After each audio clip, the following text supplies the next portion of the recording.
आज का विषय है मानव जीवन और संगीत। मानव जीवन एक आकस्मिक घटना नहीं है। मनुष्य सुनियोजित ढंग से पृथ्वी पर आता है। अपना जन्म से लेकर के मृत्यु पर्यंत समय व्यतीत करता है और फिर उसी निराकार में विलीन हो जाता है। लेकिन ये प्रारंभ से अंत तक का जो समय है उसको कैसे जिया जाए और उसके लिए क्या सिद्धांत हमारे ऋषियों ने बनाए जिससे कि जीवन में सरसता भी हो, एकता भी हो, सौहार्द भी हो और रस भी हो। और जिन सिद्धांतों का प्रतिपादन किया गया वो सब हमारे सांस्कृतिक मूल्य बने। तो मनुष्य जीवन एवं संस्कृति ये विकास के लिए, दोनों के विकास के लिए ललित कलाओं का अत्यंत महत्व है। ये मनुष्य के मन को संयमित करके विनम्र बनाती हैं और आनंद की स्थिति की ओर प्रेरित करती हैं। मानव में सौंदर्य की भावना जागृत करती हैं। ये कलाएं ही पशुता से मानवता और मानवता से देवत्व की ओर अग्रसर करती हैं। ललित कलाओं की अनुपस्थिति में समाज में रस, आनंद और सौहार्द की तो कल्पना भी नहीं की जा सकती। यूं अगर माने तो सभी कलाएं सौंदर्य बोध कराने के साथ साथ मानव जीवन उपयोगी भी हैं।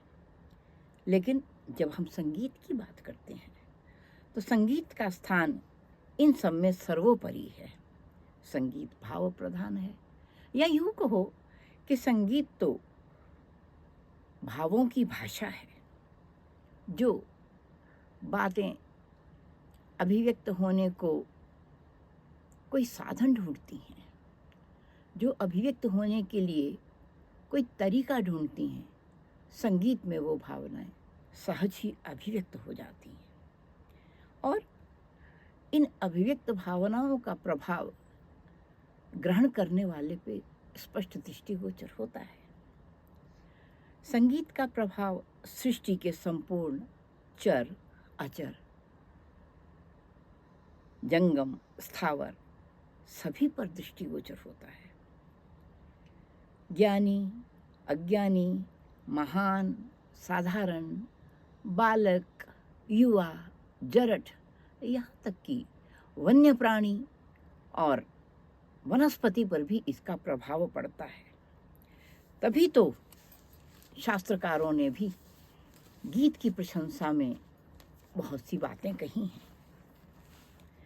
देवताओं से लेकर के ये क्रम अवरोह में कैसे पशुओं तक आता है, ये जानना आवश्यक है। शारंग देव ने संगीत रत्नाकर में कहा है, गीतेन प्रीयते देवः सर्वज्ञा पार्वती पति गोपी पतिरनंतो अपि वंशध्वनि विषम गता। कि पार्वती पति, पार्वती के पति यानी शिव, जो कि सर्वज्ञ हैं, वो गीत से ही आनंदित होते हैं। और एक स्थान पर तो शिव को नाद तनु, नाद का शरीर के रूप में भी कल्पना की गई है।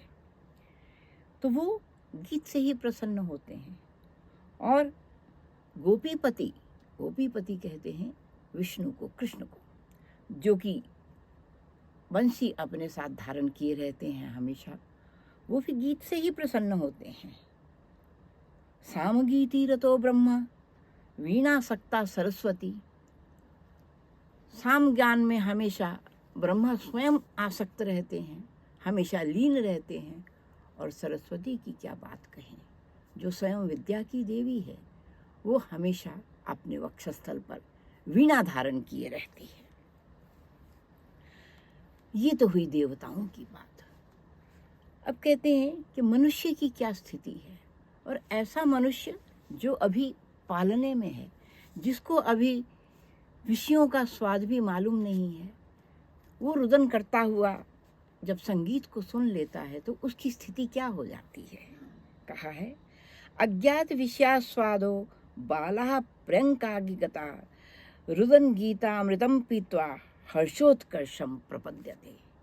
कि वो बालक जिसे अभी विषयों का स्वाद भी ज्ञात नहीं है, ऐसा अबोध बालक जो कि अभी पालने में लेटा हुआ है और रुदन करता है, लेकिन जैसे ही गीत की ध्वनि उसके कान में पड़ती है तो वो उस गीत रूपी अमृत को पी करके आनंदित हो जाता है और रुदन उसका उसी समय समाप्त हो जाता है।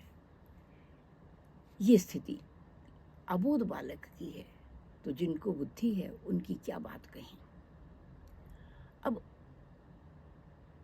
पशुओं पर कैसे असर है उसका, संगीत का, तो कहा है, वने चरह तिराहार, वन में चरण करते हुए, वन में विचरण करते हुए, तृणाहार, जो कि तृण का घास फूस का आहार करते हैं, ऐसे मृग शिशु पशु, तो मनुष्य का पशु और यहाँ पशु का शिशु, तो मनुष्य का शिशु और पशु का शिशु, यहाँ पशु के शिशु की बात कही है कि वो वन में जब तृणाहार करते हुए विचरण करता है और ऐसे में जब वो संगीत सुनता है तो लुब्धो लुब्धत गीतम, वो संगीत का जैसे ही उसको श्रवण होता है तो वो संगीत का लोभी भेड़िए को अपने प्राण भी न्योछावर कर जाता है। तो ये उसकी स्थिति है। तभी कहा है, तस्य गीतस्य महात्म्यम के प्रशंसितुमीशते, तो उस गीत के महात्म्य को, उस गीत की महानता को कौन जान सकता है। तभी तो कहते हैं, पशुर्वेति शिशुर्वेति वेदी गानम रसम फणी, पशु भी जानता है, शिशु भी जानता है, और इस गान के रस को तो नाग भी जानते हैं। नाग इसीलिए कहा कि मनुष्य और पशु के तो कान हैं, वो श्रवणेंद्रिय से श्रवण कर सकते हैं, लेकिन सांप को, नाग को, उसको कान नहीं दिए परमात्मा ने। वो अपनी स्किन से ही, अपनी त्वचा से ही, त्वक से ही उन ध्वनियों का, उसकी वाइब्रेशन का उसको महसूस करता है। ये बात एक जगह और भी आती है, तानसेन की तान की प्रशंसा करते हुए कहा है, भलो भयो विधि ना दियो तानसेन को, भलो भयो विधि ना दियो शेषनाग को कान, धरा मेरु सब डोलते सुन तानसेन की तान। तो ऐसा फणी जिसको कान भी प्राप्त नहीं है, वो भी संगीत के रस को सुन करके आनंदित हो जाता है और सपेरे की बीन पर वो अपने आप को न्योछावर कर देता है, या यूँ कहें कि आत्म समर्पण कर देता है। ऐसा है संगीत का प्रभाव। लेकिन ये संगीत का प्रभाव किसको, गान का जिसको रस कहा है, वो गान का रस है क्या? तो वो गान का रस कहते हैं, राग ताल आदि युतम गानम रसम उच्यते। वो रस कैसे प्राप्त होता है?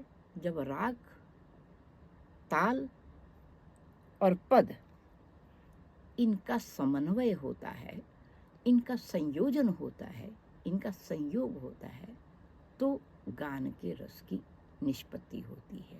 यही बात भरत ने भी कही है। तो आज की बात कहने का मेरा अभिप्राय यही है कि हम संगीत के साथ जुड़ें, संगीत के साथ अपने को जोड़ करके अपने जीवन को और रसमय बनाएं, व्यवस्थित बनाएं, क्योंकि संगीत मात्र एक रस नहीं है, संगीत साधना भी है, संगीत एक दिनचर्या भी है, संगीत एक अनुशासन है। यूँ कहें कि संगीत मानव जीवन के लिए अंग संग में हमेशा साथ रहने वाला उसका पथ प्रदर्शक, उसका सहयोगी, और यूँ कहें कि उसका एक तरह का, उसका एक रूप ही है, उससे कहीं अलग नहीं, उसका एक अभिन्न अंग है।